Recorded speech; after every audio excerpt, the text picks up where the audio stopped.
பேய்கள் அப்படிங்கிறதெல்லாம் உண்மைதான். பேய்கள் இருக்குதா? ஆமா இருக்குது. கடவுள் இருக்கிறாங்களா? இருக்கிறாங்க. பிசாசு, சாத்தான் இது எல்லாமே இருக்கிறாங்க. இவங்கெல்லாம் யாருன்னா நாம தான். நமக்குள்ள தான் இது எல்லாமே இருக்குது.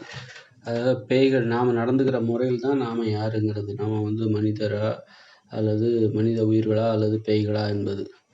இப்போ மிருகம் இப்போ கற்பழிப்பு இதெல்லாம் பேய்களோட குணம். அதனால தான் பேய்களை பார்த்து அஞ்சுறோம் அப்படின்னா, இது எப்படின்னா இந்த மாதிரி கொலைகாரர்கள் அல்லது கற்பழிக்க இவங்கள பார்த்துலாம் மக்கள் அஞ்சுறாங்க. பேய்களை இப்படிப்பட்டவங்கள என்ன பண்ணுவாங்க, மக்கள் இவங்கள பார்த்து எப்போதுமே அஞ்சுவாங்க அல்லது இவங்கள போலீஸில் பிடிச்சி கொடுப்பாங்க. மக்களோட வாழ விட மாட்டாங்க. என்றைக்கா இருந்தாலும் இவங்களால மிகப்பெரிய ஆபத்து இருக்குது. அதில் திருடர்கள் எல்லாம் ஏன் கட்டி வச்சு அடிக்கிறாங்க, மக்கள் கட்டி வச்சு அடிக்கிறாங்க. அப்புறம் போலீஸ்காரங்க பிடிச்சிட்டு போயிடுறாங்க. அப்புறம் அல்லது கற்பழிப்பு அல்லது கொலை செய்கிறவர்கள், இவங்க கொள்ளைக்காரங்க, இப்படி குற்றவாளிகள் தான் பேய்கள். யாரெல்லாம் இவங்கள பார்த்தாலே நமக்கு அச்சம் வரும், பயம் வரும். இவங்கள மக்கள் மத்தியில் வாழ்கிறதுக்கு யாருமே அனுமதிக்க மாட்டாங்க. அதனால் பேய்கள் அப்படின்னா இவங்க தான். மிருகங்கிறதுலாம் மிருகத்தை விட மேலானவர்கள் தான் பேய்கள். அதனால் அப்போ இந்த பேய்கள், இந்த மனித உயிர்கள் ஏன் மிருகங்களாகவும் பேய்களாகவும் மாறுகிறார்கள்? அல்லது பேய் குணம், அது பேய்களின் குணம். பேய்களை பார்த்தா எப்படி நம்ம பயப்படுமோ அது மாதிரி குற்றம் செய்கிறவர்களை பார்த்தா நம்ம பயப்பட தான் செய்வோம். இவன் குற்றவாளி, இவன் திருடுவான். ஒருத்தன் திருடுவான் அப்படின்னா அவனை நம்பவே முடியாது. அப்படின்னும் போது நம்ம மத்தியில் அவரை வாழும்போது அவளை எப்போ பார்த்தாலும் பயந்துகிட்டே தான் இருப்போம் குற்றவாளிகளை பார்த்து.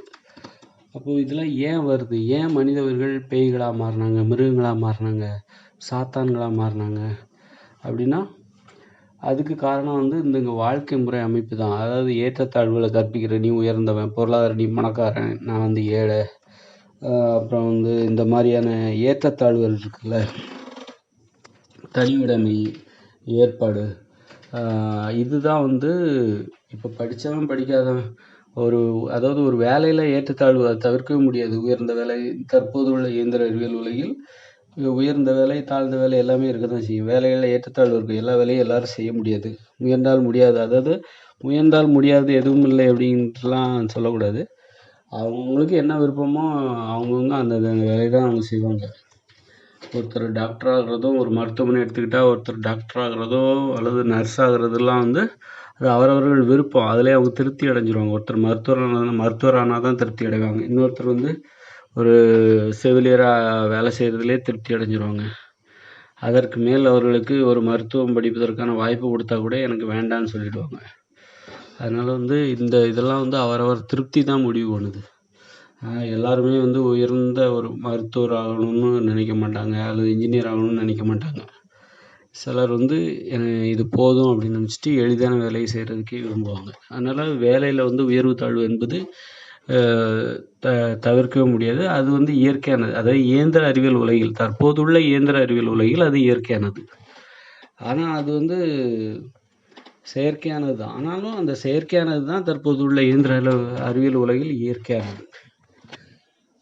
அப்போ அப்புறம் எதனால் இந்த எப்படி மக்கள் பேய்களாக நடந்துக்கிறாங்க, சாத்தான்களாக குற்றவாளிகளாக மாறுறாங்க அப்படின்னா, இந்த வீடுகள் கட்டுறாங்கல்ல, ஒரு வீட்டை இவன் குடிசை வீடு, ஒருத்தர் எல்லா வீடும் ஒரே மாதிரி இருக்கணும். நீ வேலையில் ஏற்றத்தாழ்வுகளை தவிர்க்க முடியாது. எல்லோருமே பெரிய வேலைகளை செய்ய முடியாது. எல்லோருமே கடினமான எளிதான வேலையும் செய்ய முடியாது. தற்போதுள்ள உலகில் ஒருத்தர் கடினமான வேலை செய்ய வேண்டியிருக்கும், ஒருத்தர் எளிதான வேலைகளை செய்ய வேண்டியிருக்கும். அதனால் வேலைகளில் உயர்வுதாழ்வு இருக்க தான் செய்யும். அதில் அதே மாதிரி ஊதியத்துலேயும் உயர்வுதாழ்வு இருக்கும். உயர்வான வேலை செய்கிறவங்களுக்கு கொஞ்சம் அதிகமான ஊதியம் தான் கொடுக்கணும். அப்புறம் எளிதான வேலை செய்கிறவர்களுக்கு குறைவான ஊதியம் தான் கொடுக்கணும். கடினமான வேலை செய்கிறவர்களுக்கு அல்லது உயர்வான வேலைகளை செய்கிறவர்களுக்கு உயர்வான ஊதியம்தான் அவங்களுக்கு ஊக்கத்தை கொடுக்கும். அந்த வேலை செய்கிற எல்லாத்துக்கும் ஒரே மாதிரியான சம்பளம் கொடுத்துட்டாக்கா யாருமே நான் எதுக்கு கஷ்டப்பட்டு ஒரு வேலை செய்யணும் அப்படின்னு நினச்சிட்டு எல்லாருமே ஒரே மாதிரியாக வேலை பார்க்க ஆரம்பிச்சிருவாங்க.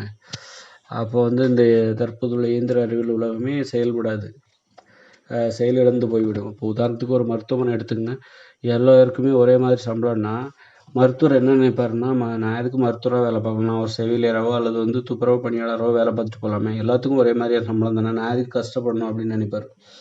அப்போ வந்து அ எல்லாருமே வந்து ஒரு துப்புரவு பணியாளராவோ அல்லது செவிலியரா வேலை பார்த்தாக்கா, அ அப்போ எப்படி ஒரு மருத்துவமனை நடத்த முடியும்? அதுபோல அப்போ வந்து எல்லோருமே ஒரு வேலை பார்க்க முடியாது. எல்லோருக்கும் ஒரே மாதிரியான சம்பளமும் கொடுக்க முடியாது. வேலைக்கு தகுந்த மாரி உயர்வு, தாழ்வு இருக்க தான் செய்யும். ஆனா, எங்க நம்ம வந்து சமத்துவத்த பேண முடியும்னா, எல்லோருக்கும் கட்டிக் கொடுக்கப்படுகிற வீடு. வீடு இருக்குல்ல, அத வந்து எல்லாத்துக்கும் ஒரே மாதிரியான அளவு வச்சுக்கணும். இங்க என்ன ஆகுதுன்னா, இங்க என்ன பிரச்சனை ஆகுதுன்னா, ஒருத்தர் அதிகமான சம்பளம் வாங்குறார்ல, அவரு என்ன பண்றாரு, பெரிய வீடு கட்டிக்கிறாரு. குறைவான சம்பளம் வாங்குறவரு சின்ன வீடு கட்டிக்கிறாரு. இன்னும் குறைவான சம்பளம் வாங்குறவர் வந்து வீடு கட்டுறதுக்கே வழி இல்லாம வாடகை வீட்ல இருக்கிறாரு.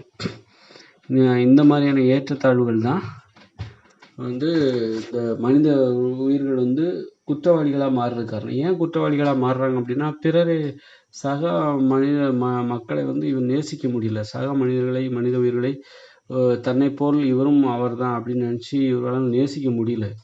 எதுக்குன்னா இங்க அவ்வளோ வேறுபாடு. நீ வந்து ஏழை, பணக்காரன். பணக்காரங்க கூட தான் பழகுவான். அப்போ வந்து பணக்காரங்களோட பழகும்போது என்ன ஆகும்னா, அவங்க ஏழைகள்ட்ட இருந்து விலகி நிப்பாங்க. அப்போ வந்து இது ஒரு தீண்டாமையை ஏற்படுத்துது. அப்போ வந்து பொருளாதார ரீதியாக உயர்வு தாழ்வு இருந்தாலும் வசிக்கின்ற வீடுகள் எங்க சமத்துவத்தை நம்மால் ஏற்படுத்த முடியும்? வேலைகளில் ஏற்றத்தாழ்வு இருக்க தான் செய்யும். நம்மளால அது வந்து ஒரே மாதிரியான வேலைகளை எல்லாரையும் செய்ய வைக்க முடியாது. தற்போதுள்ள இயந்திர அறிவியல் உலகில் எல்லோருக்கும் ஒரே மாதிரியான ஊதியத்தை கொடுக்க முடியாது. ஆனால் எங்கே நம்ம ஒரு சமத்துவத்தை நிலைநாட்ட முடியும்னா, வசிக்கின்ற வீடுகளில் சமத்துவத்தை நிலைநாட்ட முடியும்.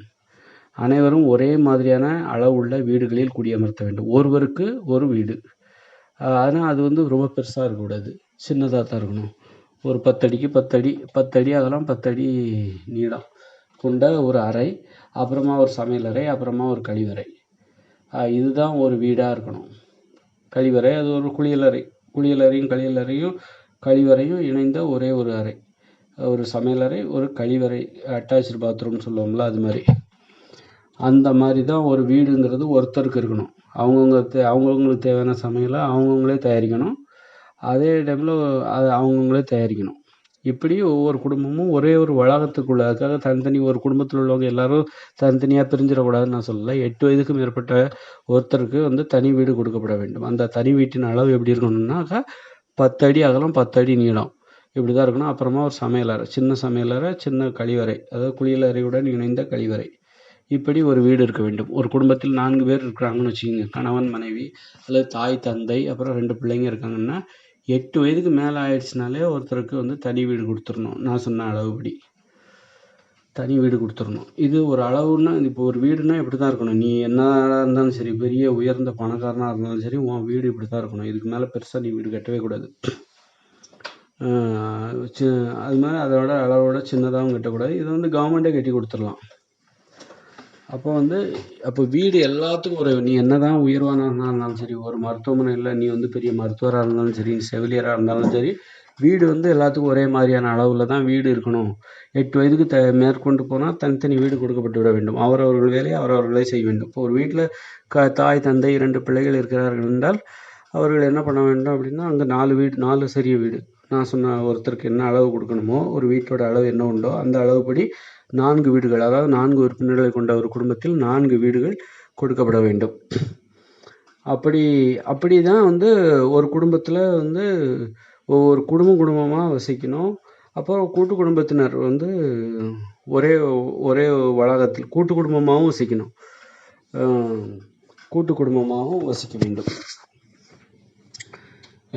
அப்படி வசிக்கும்போது ஒவ்வொருத்தருக்கும் 8 வயசுக்கு மேலே எல்லாத்துக்குமே ஒரு தனித்தனி வீடு. அந்த ஒவ்வொரு வீட்டுக்கும் அளவு நான் சொல்லிட்டேன். இப்படி தான் யாராக இருந்தாலும் சரி, நீ பணக்காரனாக இருந்தாலும் சரி, அல்லது வந்து பெரிய பெரிய முதலமைச்சராக இருந்தாலும் சரி, ஆளுநராக இருந்தாலும் சரி, அல்லது பெரிய நடிகராக இருந்தாலும் சரி, நிறைய பணம் சம்பாதிக்க கோடீஸ்வரராக இருந்தாலும் சரி, நீங்கள் வசிக்கிற வீட்டோட அளவு வந்து எல்லாத்துக்கும் ஒரே வீடு தான். அவரவர் வேலைகளை அவரவரே செய்து கொள்ள வேண்டும். அவரவர் வீட்டில் உள்ள அவரவர் ஆடைகளை தூய்மை செய்வது, அவரவர் இருப்பிடங்களை தூய்மை செய்வது, அவரவருக்கு தேவையான உணவை சமைத்துக் கொள்வது என இப்படி அவங்கவுங்க வேலையை அவங்கவுங்களே செஞ்சுக்கணும். அப்போ வந்து ஒருத்தரால் பெரிய வீடு கட்டவும் முடியாது. பெரிய வீடு கட்டணும்னா என்ன தேவை? பெரிய வீடு கட்டுவதாக இருந்தால் அந்த வீட்டில் வேலைக்காரங்க தேவை. அந்த வீட்டை பராமரிப்பதற்கு வேலைக்காரங்கள் தேவை. அல்லது வேலைக்காரங்க இல்லைன்னா மனைவியே என்ன பண்ணுவாங்கன்னா, ஒரு கணவர் நிறைய பணம் சம்பாதிக்கணும்னா மனைவி என்ன பண்ணுவாங்க அப்படின்னா, நீ வேலைக்கு போகாத, வீட்டை பார்த்துக்க ஆள் இல்லை அப்படின்னு சொல்லிட்டு, நீ வீட்டிலேயே நிறைய வேலை இருக்குது, உனக்கு தேவையான பணத்தை நான் சம்பாதிச்சு தரேன், நீ வேலைக்கு போகணுங்கிற அவசியம் இல்லை, நீ பெரிய வீடாக கட்டியிருக்கோம், நம்ம இந்த வீட்டை பராமரிக்கிறதுக்கு ஒரு ஆள் தேவை, பார்த்துக்கிறதுக்கு ஒரு ஆள் தேவை அப்படின்னு சொல்லிட்டு, அப்படி ஒருவேளை அந்த மனைவியும் வேலைக்கு போகிறவங்க வர்றதில் உறுதியாக இருந்தாங்கன்னா, அப்போ அந்த வீட்டில் அல்லது மனைவி வீட்டிலே இருந்தால் கூட அந்த மிகப்பெரிய வீட்டை வந்து பராமரிக்கிறதுக்கும் நிர்வகிப்பதற்கும் அந்த வீட்டில் உள்ள எல்லா வேலைகளையும் செய்வதற்கு ஒரு வேலைக்கு ஆள் தேவைப்படும். அப்போது ஆள் தேவைப்படும். அப்போ இப்படி இருக்கும்போது அப்போ அந்த வேலைக்கு ஆள் போடுறதுனால தான் வந்து பெரிய வீடு கட்டப்படுவதற்கே காரணம். வேலைக்கு ஒருத்தர் வீட்டுக்கு போய் வேலை செய்யக்கூடாது, அந்த வேலைக்கு தடை வச்சிடணும். வீட்டு வேலை செய்வதற்கு தடை வைத்து விட வேண்டும். அது வந்து மிக மோசம். இன்னொரு வீட்டுக்குள்ளே போயிட்டு அந்த வீட்டுக்கு தேவையான வேலைகளை செஞ்சு கொடுக்குறதுங்கிறது ஒரு நல்ல வேலையே கிடையாது. யாருமே அதை விரும்ப மாட்டாங்க. ஒரு வறுமைக்குள்ளே தள்ளப்பட்டவங்க வேறு வழி இல்லாமல் தான் அந்த வேலையை செய்வாங்க. அதை வந்து பெருமையாக சொல்ல மாட்டாங்க. யார் பெருமையாக சொல்லுவாங்கன்னா, மிகப்பெரிய பணக்கார வீட்டில் வேலை செய்கிற வேலைக்காரர்கள் மட்டும்தான் அதை கூட கொஞ்சமும் தயக்கத்தோடு தான் சொல்லுவாங்க. ரொம்ப பெருமையாலாம் சொல்லிக்கிற வேலைலாம் அதெல்லாம் கிடையாது. அது ஒரு வறுமையில் தள்ளப்பட்டதுனால வேறு வழி இல்லாமல் மக்கள் அந்த வேலையை தேர்ந்தெடுக்கிறாங்க. அது அப்படிப்பட்ட ஒரு வேலையை வந்து ஒருத்தர் எந்த வேலையை வேணாலும் நான் இந்த வேலை செய்கிறேன்னு சொல்லிடுவாங்க. ஆனால் இந்த வீட்டு வேலை செய்கிறது பெருமையாக சொல்ல மாட்டாங்க. அது வந்து ரொம்பவும் ஒரு பரிதாபத்திற்குரிய ஒரு வேலை. அந்த வேலைக்கு தடை வைத்து விட்டாலே யாருமே பெரிய வீடு கட்ட மாட்டாங்க. இந்த மாதிரி தடை வந்து உலகத்தில் வேற எங்கேயா இருக்கான்னா ஆஸ்திரேலியாவில் இருக்கிறதா நான் கேள்விப்பட்டேன். அது உண்மையாக பொய்யான்னு தெரில. அங்கே வந்து வீட்டுக்கு யாரும் வேலை வச்சுக்கூடாது. அங்கே வந்து அவங்கவுங்க வேலையை அவங்கவுங்க தான் செய்வாங்க. அதே நேரத்தில் ஒரு குடும்பத்தினர் என்ன பண்ணுவாங்க அப்படின்னா, அங்கே வந்து தனித்தனி வீடுங்கிற அமைப்பெல்லாம் கிடையாது. நான் சொல்கிறேன்ல, 8 வயசுக்கு மேலே வந்து தனித்தனி சிறிய வீடு கொடுத்து விட வேண்டும், வீடுகள்லாம் ஒரே அளவாக இருக்கணும் அப்படிங்கிற இதெல்லாம் கிடையாது. அங்கே நீ எவ்வளோ பெருசு வேணாலும் வீடு கட்டிக்கலாம் உங்கள் வருமானத்துக்கு. ஆனால் உங்கள் வீட்டு வேலையை நீங்கள் தான் பண்ணிக்கணும்னு நினைக்கிறேன். அப்படி இருக்கும்போது அவங்க என்ன பண்ணுறாங்கன்னா, ஒரு குடும்பமாக இருக்கும்போது அந்த வேலைகளை சுழற்சி முறையில் செஞ்சுக்கிறாங்க. அதாவது சுழற்சி முறைன்னா என்னென்னா, எல்லா நாளும் எல்லோரும் வேலை செய்யணும், வீட்டில் உள்ள வேலைகளை செய்யணும். ஆனால் வந்து இந்த வாரம் நான் வந்து சமைக்கிற வேலையில் வந்து நான் குழம்பு வச்சுக்கிறேன், நீ சோறு வை. அப்புறம் அடுத்த வாரம் நான் சோறு வைக்கிறேன், நீ குழம்பு வை. நீ இந்த வாரம் பொரியல் வச்சேன்னா அடுத்த வாரம் வந்து நீ வந்து பாத்திரம் கழுவு. இப்படி சமைக்கிற வேலையில் சுழற்சி முறையில் கடைபிடிச்சிக்கிறாங்க. மற்றபடி அங்கே தனித்தனி அறை, தனித்தனி சமையலறை அப்படி எதுவுமே கிடையாது. அதே இப்போ அப்படின்னா இப்போ வந்து நம்முடைய நாடுன்னு சொல்லலை, பொதுவாகவே சொல்கிறேன். வந்து அவரவர்களுக்கு தனித்தனி சிறிய வீடு கொடுத்தா கூட, ஒரே மாதிரியான அளவுடைய சிறிய வீடு ஒவ்வொருவருக்கும் தனித்தனியாக கொடுத்தால் கூட, ஒவ்வொருத்தருக்கும் வீட்டில் சமையலறைன்னு ஒன்று இருக்கும். ஒரு வீட்டில் 4 பேர் இருக்கிறாங்கன்னா, தாய், தந்தை, 2 பிள்ளைகள், 8 வயதிற்கு மேற்பட்ட 2 பிள்ளைகள் இருக்கிறார்கள் என்றால், மொத்தம் 4 பேர் ஒரு குடும்பத்தில் இருக்கிறார்கள் என்றால், அந்த 4 பேரும் அந்த 4 பேருக்கும் தனித்தனி வீடு கொடுக்கப்படுகிறது. அப்போ 4 சமையலறை அந்த வீட்டில் இருக்குது. 4 வீட்டிலும் ஒவ்வொரு வீட்டிலும் ஒவ்வொரு சமையலறை இருக்கிறது, ஒவ்வொரு குளியலறை, கழிவறை இருக்கிறது, ஒவ்வொரு அறை இருக்கிறது. 10 அடி நீளம், 10 அடி அகலம் கொண்ட ஒரு அறை இருக்கிறது. இப்படி 4 வீடுகள் ஒரு குடும்பத்தில் இருக்கிறது. இருந்தாலும் 4 வீட்லேயும் 4 சமையலறை இருந்தாலும், இந்த சமையல் உணவை மட்டும் என்ன பண்ணணும் அப்படின்னா, அந்த குடும்பத்தில் உள்ள 4 பேரும் ஒன்றாக சேர்ந்து சமைத்து உண்பது கூட அப்போது ஏற்புடையது. அதனால் என்ன பண்ணால், அந்த குடும்பத்துக்கு 4 வீட்டுக்கும் பொதுவாகவும் ஒரு சமையலறை வைக்க வேண்டும். 4 வீட்லேயும் ஒரு தனித்தனி சமையலறை வைக்க வேண்டும். 4 குடும்பமும் சேர்ந்து சமைப்பதற்கு ஒரு சமையலறை வைக்கணும். ஏன்னா சமையல் உணவுகளை வந்து நம்ம வந்து ஒருத்தரே வந்து தனக்கு தேவையான குழம்பு, கூட்டு, பொரியல் எல்லாத்தையும் வச்சுட்டு இருக்க முடியாது. அப்போ அந்த வீட்டில் உள்ள 4 பேர் சேர்ந்து ஒரு சமையல் உணவை, அந்த குடும்பத்திற்கு தேவையான சமையல் உணவை ஒன்றாக சேர்ந்து சமைப்பதற்காக ஏற்பாடு செய்து கொள்ள வேண்டும். அதற்கேற்றார் வந்து ஒரு பொது சமையலறை என்பது அங்கே இருக்க வேண்டும். மற்றபடி அவரவர்களுக்கு தேவையான உணவுன்னு ஒன்று இருக்கும். அவரவர்களுக்கு தேவையான எல்லா உணவுமே வந்து பொது சமையலறையில் சமைக்க முடியாது. இப்போ தனிப்பட்ட வகையில் அவங்களுக்கு வந்து ஒரு தேநீர் தேவைப்படும், அவங்களுக்கு பிடித்த உணவு தேவைப்படும். அதே டைமில் ஒரு பொதுவான உணவும் எல்லாருக்கும் தேவையான ஒரு உணவும் சமைக்க வேண்டியிருக்கும். அப்போ வந்து தனியாக அப்போ எல்லாரும் சேர்ந்து அந்த உணவை தயாரிப்பதற்கு ஒரு பொதுவான ஒரு சமையலறை இருக்க வேண்டும். இப்படி அனைவருக்கும் ஒரு பொதுவான ஒரே அளவுடைய வீடு கொடுக்கப்பட்டிருந்தால், சிறிய வீடு எளிமையாக வாழ்வதற்கு ஏற்றாற்போன்று ஒரு சிறிய வீடு 8 வயதிற்கும் மேற்பட்ட ஒவ்வொருவருக்கும் கொடுக்கப்பட்டிருந்தால், இங்கே வந்து மக்கள் வந்து குற்றவாளிகளாக மாற மாட்டாங்க. கெட்ட குணங்கள் வராது. மக்கள்கிட்ட வந்து கெட்ட குணங்கள் வராது. இன்னும் குற்றவாளிகளாக மக்கள் மாறுறதுக்கு என்ன காரணம் அப்படின்னா, வீடுகளில் உள்ள ஏற்றத்தாழ்வுகள், சிறிய வீடு பெரிய வீடு அது ஒரு காரணமாக இருந்தாலும் சரி, இன்னும் குற்றவாளிகளாக மாறுவதற்கு என்ன காரணம் அப்படின்னா, இந்த கல்வி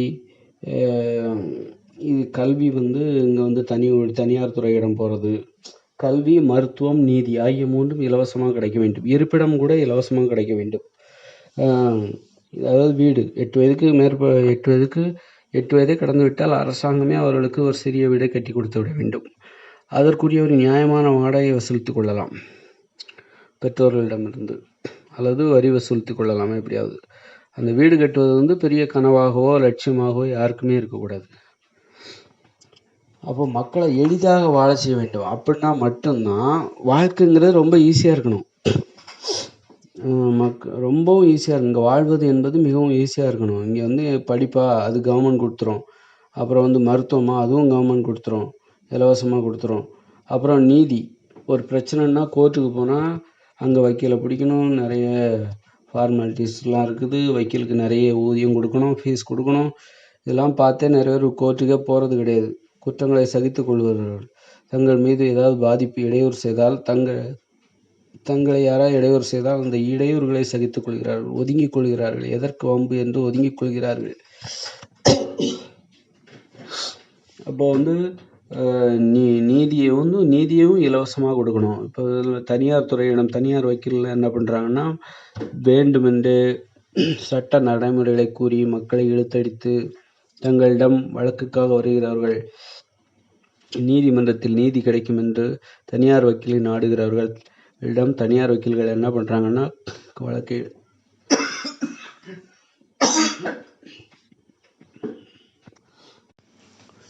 வழக்கை இழுத்தடித்து நிறைய பணத்தை கறந்துட்டு விட்டுருவாங்க. அப்புறம் வந்து அதனாலேயே மக்கள் வந்து கோர்ட்டுக்கு பிறகு பயப்படுறாங்க. அதனால் நீதியும் இலவசமாக கிடைக்கணும். தனியார் வக்கீல் அப்படி எல்லா வக்கீலுமே அரசு வக்கீல்களாக மாற்றிவிட வேண்டும்.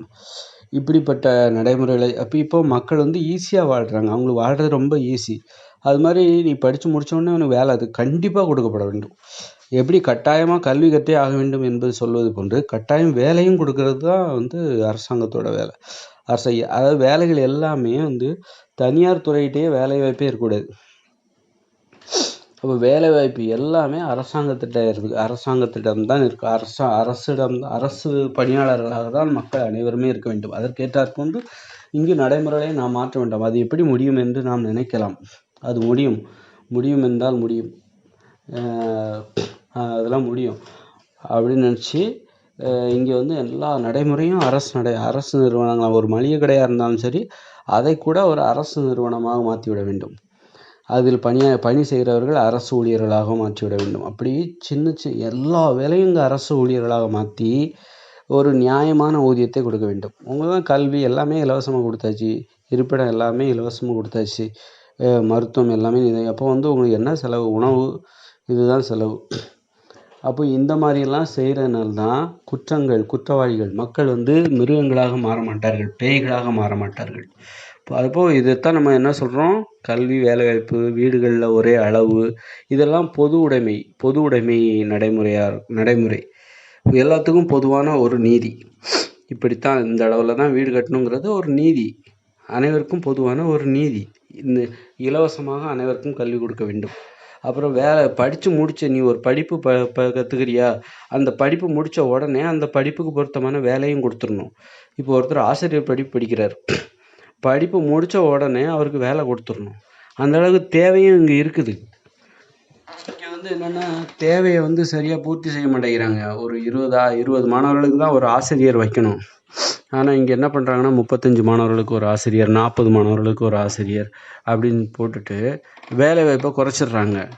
அப்போது வந்து இங்கே இப்போ ஆசிரியர்களாக பணி செய்கிறவங்க ஒரு 4 லட்சம் பேர் இருக்கிறாங்கன்னா, ஆனால் இங்கே தேவை என்னவா இருக்குன்னா ஒரு 8 லட்சம் 10 லட்சம் ஆசிரியர்கள் தேவைப்படுகிறார்கள்.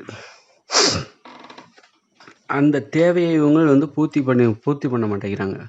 சும்மா இருக்கிறவங்களுக்கு ஏகப்பட்ட சம்பளத்தை கொடுத்துட்டு வேலை வாய்ப்புகளை குறைத்து கொண்டிருக்கிறார்கள். தனி மனிதர்களின் ஆடம்பர வாழ்க்கைக்கு வழி செய்து கொண்டிருக்கிறார்கள். அப்போது இந்த மாதிரியெல்லாம் நியாயமான ஊதியம், அனைவருக்கும் இலவசமான வீடு, இருப்பிடம், அப்புறம் வந்து படிப்பு, கல்வி, மருத்துவம், நீதி எல்லாத்தையும் இலவசமாக கொடுத்துட்டாலே பணத்தை அதிகமாக சம்பளம் கொடுக்க வேண்டிய அவசியமே இல்லை. அதே மாதிரி இன்னும் அதிகமாக சம்பளத்துக்கு இன்னொரு காரணம் இந்த அதிக செலவழித்து திருமணங்களை நடத்துறது, திருமண நிகழ்ச்சிகளை நடத்துவது. இதெல்லாம் வந்து மக்களுக்கு அதிகமாக சம்பளம் கொடுக்கறதுக்கான காரணம். கல்யாணத்தை கவர்மெண்ட்டே நடத்துறது, தாலிக்கு தங்கம். ஏதோ கல்யாணம்னாலே அது என்ன இப்போ நிறைய லட்சக்கணக்கில் செலவழித்து தான் அந்த கல்யாணத்தை நடத்தணும் அப்படிங்கிற மாதிரி மக்களை ஒரு மயக்கத்திலே வச்சுருக்கிறது. சும்மா கல்யாணத்துக்கெல்லாம் வந்து 10,000 ரூபா, அதிகபட்சமாக 10,000 போதும். அதை விட கம்மியாக கூட கல்யாணத்தை நடத்தலாம். 5,000 கூட கல்யாணம் நடத்தலாம். அப்படி எளிமையாக நடத்துறதுக்கு பதிலாக 30 லட்சம் 40 லட்சம்லாம் செலவழிச்சுலாம் கல்யாணம் நடத்துகிறாங்க. அப்போது இதுக்கு தான் வந்து எதுக்காக மக்களுக்கு அதிக சம்பளம் கொடுக்குறாங்க அரசு ஊழியர்களுக்கு அப்படின்னா, அதுக்கு இதெல்லாம் காரணமாக சொல்லப்படுகிறது. அப்போது வந்து ஒரு நிகழ்ச்சின்னா அங்கே 50 பேர் தான் வரணும். அதுக்கு மேலே யாருமே வரக்கூடாது. அதிகபட்சமாக 50 பேர், அதுக்கு மேலே யாருமே வரக்கூடாது. சில நிகழ்ச்சிகளை பெருசாக நடத்துறதுக்கு தடை விதித்து விட வேண்டும். பிறந்த நாள்கள்லாம் வந்து அந்த குடும்பத்தினர் நடத்திக்கணும்.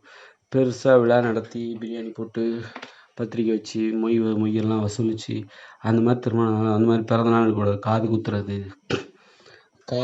இதெல்லாம் ஒரு புனித நீராட்டு விழா, இப்படி எல்லா நிகழ்ச்சிகளையும் பெருசாக நடத்தி அதை ஒரு நடைமுறையாக்கி, வாழ்க்கை நடைமுறையாக்கி அதை வந்து மக்கள்கிட்ட திணிச்சு மக்களும் ஏன் எதுக்கு அப்படின்னு இல்லாமல் அது ஒரு கவர்ச்சியாக, அது வந்து ஒரு இதெல்லாம் பண்ணாதான் மரியாதை அப்படின்னு சொல்லிட்டு அது ஏதோ கண்டிப்பாக பண்ணியே ஆகணும் அப்படிங்கிற ஒரு நடைமுறை அப்படின்னு அதை புரிஞ்சுக்கிட்டு பண்ணிட்டு தங்களை தாங்க கஷ்டப்படுத்திக்கிறாங்க.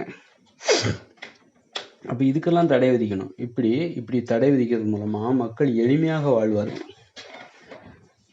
எளிமையாக வாழ்வதற்கு வேற வழியே இல்லாமல் அவர்கள் எளிமையாகத்தான் வாழ்வார்கள். அப்போ எல்லாத்துக்குமே வேலை வாய்ப்பு கொடுக்கலாம், சம்பளத்தை குறைச்சி கொடுக்கலாம், எல்லாத்துக்குமே வேலை வாய்ப்பு கொடுக்கலாம். அப்போ படித்து முடித்தா அவனுக்கு வேலை தயாராக இருக்குது. அப்படிங்கும்போது அவன் ஏன் திருடணும், ஏன் குற்றவாளி ஆகணும்? அப்போ இங்கே நீ என்ன படிப்பு முடிக்கிறியோ அதுக்கு அரசாங்கத்தில் உனக்கு வேலை கொடுத்துடணும். அந்த மாதிரி ஒரு இது இருக்கணும். அதே மாதிரி இப்போ நிறைய வேலைகள் தேவையும் படுது. வேலைகளை கண்டுபிடிக்க தெரியணும். அரசாங்கத்துக்கே கண்டுபிடிக்க தெரிய மாட்டேங்குது. வேலையே இல்லைன்னு நினச்சிட்டு இருக்கு. மக்களுக்கு எப்படி வேலை கொடுக்கறது அப்படின்னு நினச்சி அரசாங்கமே திண்டாடுது. ஆனால் இங்கே நிறைய வேலைகள் செய்வதற்கு நிறைய வேலைகள் இருக்குது. ஏகப்பட்ட வேலைகள், கோடிக்கணக்கான வேலைகள் இருக்குது. எல்லோருக்குமே வேலை இருக்குது. ஆனால் இங்கே என்னென்னா நம்ம வந்து மக்களுக்கு என்ன வேலை கொடுப்பது என்று அரசாங்கத்திற்கு தெரியவில்லை, மக்களுக்கும் தெரியல. நாம் என்ன வேலை செய்யணும் அப்படிங்கிறது மக்களுக்கும் தெரியல. வேலையை உருவாக்கவும் தெரியல, வேலையை கண்டுபிடிக்கவும் தெரியல. வேலை எதுவும் இல்லை என்று நினைத்துக்கொண்டு செய்கின்ற வேலையை கூட, உனக்கு இந்த வேலை தான் நீ செய்யணும்னா கூட அந்த வேலையை கூட செய்ய தெரில. அப்போ இதுக்கெல்லாம் என்ன காரணம் அப்படின்னா, மக்கள் வந்து ஒரு மாதிரியான ஒரு மயக்கத்தில், ஒரு சோம்பேறித்தனத்துலையும், ஒரு மாதிரி சுய சிந்தனை இல்லாமல் ஒரு பிழைப்புவாதிகளாக மாறிக்கொண்டிருக்கிறார்கள். மக்களுக்கு ஒரு லட்சிய உணர்ச்சி இல்லை. முக்கியமாக வந்து லட்சிய உணர்ச்சி இல்லை. அந்த லட்சிய உணர்ச்சி இருந்தால் மட்டும்தான் மக்களுக்கு வந்து வேலைகளை உருவாக்கக்கூடியவர்களாக இருப்பார்கள். பலருக்கு வேலை வாய்ப்பு உருவாக்கி தரக்கூடியவர்களாக இருப்பார்கள். இந்த மாதிரி எல்லாம் செஞ்சால் மட்டும்தான் மக்கள் பேய்களாக மாற மாட்டார்கள், மனித உயிர்களாக. அதே மாதிரி ரொம்ப நேரம் வேலை வாங்கக்கூடாது. வாரத்தில் 2 நாள் லீவ் கொடுத்துடணும். தினமும் 6லேருந்து 7 மணி வரைக்கும் தான் வேலையை செய்யணும். தினமும் மக்களை வந்து விளையாட வைக்கணும். தினமும் மக்களை வந்து விளையாடணும், 1 மணி நேரமாக விளையாடணும், உடற்பயிற்சி செய்ய, எல்லாத்தையுமே சட்டமாக ஏற்றி கண்காணிக்கணும். மக்கள் இதெல்லாம் செய்கிறாங்களா அப்படின்னு சொல்லிட்டு கண்காணிக்கணும். நிறைய விளையாட்டு மைதானங்களை உருவாக்கணும். நிறைய உடற்பயிற்சி கூடங்களை ஏற்படுத்தி உடற்பயிற்சி செஞ்சே ஆகணும்னு சொல்லிட்டு மக்களை கட்டாயப்படுத்தணும். மக்கள் ஆரோக்கியமாக வாழ்ந்தே ஆக வேண்டும் என்று கட்டாயப்படுத்த வேண்டும். சும்மா மனம் போன போக்கில் யார் வேணாலும் என்ன வேணாலும் பண்ணிட்டு போங்க, யார் வேணாலும் மக்களுடைய நேரத்தை சுரண்டி, உழைப்பை சுரண்டி எப்படி வேணாலும் நீங்கள் பணம் சம்பாதித்துக் கொள்ளலாம் என்று மனம் போன போக்கில் மக்களை வாழ அனுமதித்தால் தீயவர்களால் மக்களுடைய உழைப்பு நேரம் சுரண்டப்பட்டு மக்களுடைய உறவு முறை பாதிக்கப்பட்டு மக்கள் அனைவரும் குற்றவாளிகளாக, பேய்களாக, மிருகங்களாக, சாத்தான்களாக மாறிவிடுவார்கள்.